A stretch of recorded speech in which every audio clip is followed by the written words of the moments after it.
Greetings, students. This video is going to provide you with some instruction regarding how to format your paper for your annotated bibliography for your NHD research paper.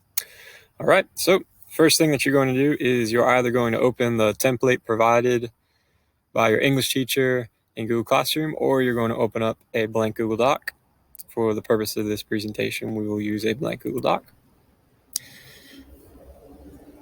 The first thing that you're going to do is you're going to ensure that your font size is size 12. So you'll do that by coming up here and either hitting the plus sign or typing in 12. Okay. The next thing that you're going to do is you're going to ensure that your font style is either Arial or Times New Roman. Those are the only two authorized font styles for your NHD paper.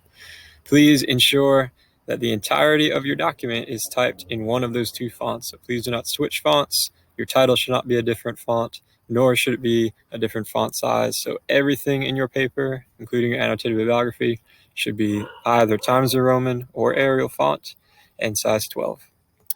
Okay, once you have done that, you're going to come over here. You're going to ensure that your line spacing is double space. So you're going to click over here with the arrow going up and down, the 3 lines, click double. And from there, you're going to start your MLA heading. So you will type your name in the top left corner. Underneath that, you'll type your teacher's name. Underneath that, you'll type your class name. And then you'll also type the date. Remember, the date goes in the following format. So you have the day, month, year. From there, you'll hit enter one time. And then you will need to create a centered title. So you're not going to hit tab a bunch of random times. You're going to come over here and you're going to click where it says center align. And you're going to entitle this document Annotated Bibliography.